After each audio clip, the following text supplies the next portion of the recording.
October 6న Sangareddy నవరత్నాలయ దేవస్థానం నుండి సాహితీ రాము గురుస్వామి ఆధ్వర్యంలో తిరుపతి, కాణిపాకం, అరుణాచలం, శబరిమలకు మహాపాదయాత్రగా బయలుదేరిన స్వాములు సోమవారం తిరుమల చేరుకున్నారు. వెంకటేశ్వర స్వామి దర్శనం పూర్తి చేసుకుని కాణిపాకం, అరుణాచలం మీదుగా శబరిమల వరకు పాదయాత్ర కొనసాగుతుందని సాహితీ రామస్వామి తెలిపారు. ఇప్పటి వరకు పాదయాత్ర 650 కిలోమీటర్లు పూర్తి చేసుకుందని తెలిపారు. యాత్ర అద్భుతంగా కొనసాగుతుందని, స్వాములు ఉత్సాహంగా నడుస్తున్నారని, సంగారెడ్డి గురుస్వాములు, మాతస్వాముల ఆశీస్సులు కావాలని రామస్వామి తెలిపారు.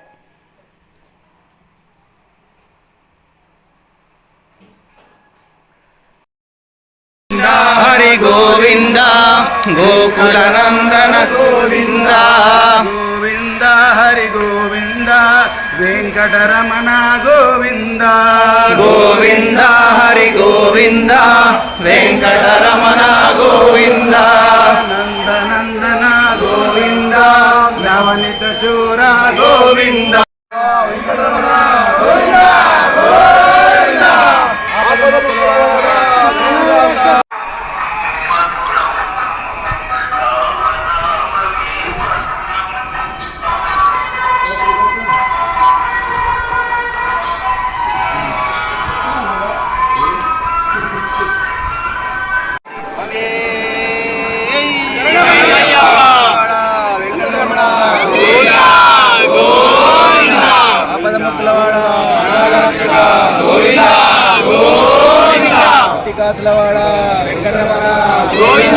గోవింద స్వామి శరణం అయ్యప్ప శరణం భగవాన్ శరణం భగవతి శరణం భగవానే భగవతియే భగవతియే భగవానే దేవనే దేవియే స్వామియే అయ్యప్పో స్వామియే అయ్యప్పో నమః అయ్యప్ప కొండకు అయ్యప్ప పాదయాత్రతో అయ్యప్ప స్వామియే అయ్యప్పో శరణము అయ్యప్పో స్వామి శరణం అయ్యప్ప శరణం భగవాన్ శరణం భగవతి శరణం స్వామియే అయ్యప్పో స్వామియే శరణమయ్యప్ప స్వామియే శరణమయ్యప్ప ఏడుకొండలవాడ వెంకటరమణ గోవింద గోవింద.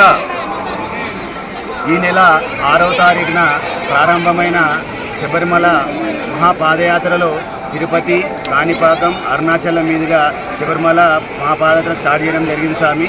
అందులో భాగంగా 650 కిలోమీటర్లు ప్రయాణం చేసి సోమవారం రోజు తిరుపతి శ్రీవారిని, కలియుగ దైవ శ్రీవారిని దర్శించుకోవడం జరిగింది. యాక్చువల్గా సోమవారం దర్శించుకోవడం జరిగింది. భారీ వర్షాల కారణంగా నిన్న రెస్ట్ తీసుకోవడం జరిగింది. మేము 650 కిలోమీటర్లు మేము బయలుదేరిన 30 మంది స్వాములు కూడా అందరూ ఇద్దరు స్వాములు అనివార్య కారణాల వల్ల రిటర్న్ వెళ్ళారు. మిగతా 28 మంది అందరూ చురుకుగా పాల్గొన్నారు స్వామి. పాదయాత్ర దిగ్విజయంగా 650 కిలోమీటర్లు ప్రయాణం చేసి హరిహర శ్రీవారిని దర్శించుకొని దేశ ప్రజలకు కానీ, తెలంగాణ ప్రజలకు కానీ, సంగారెడ్డి ప్రజలకు కానీ ఎటువంటి ఆటంకం లేకుండా శ్రీహరి చేయాలని కోరుకుంటూ, అదేవిధంగా మేము ఈ 650 కిలోమీటర్లు నడిచి ఇంత దూరం వచ్చిన సంగారెడ్డి స్వాముల, గురుస్వాముల ఆశీస్సులు కానీ, మాతస్వాముల ఆశీస్సులు కానీ, అదేవిధంగా జ్యోతిర్వాస్ విద్యాపీఠం వ్యవస్థాపకులు డాక్టర్ మహేశ్వర సిద్ధాంతి గారి ఆశీస్సులతో, గంగాధర శర్మ ఆశీస్సులతో, మా బ్రహ్మశ్రీ రాఘవేంద్ర జోషి వారి ఆశీస్సులో ఈ తిరుమల కొండ చేరుకోవడం జరిగింది. ఇటువంటి జరిగిన పాదయాత్ర కాణిపాకం మీదుగా అరుణాచలం చేరుకుంటుంది స్వామి. మోస్ట్లీ 4వ తారీఖు అరుణాచలం చేరుకుంటుందని స్వామియే శరణమయ్యప్ప, స్వామియే శరణమయ్యప్ప.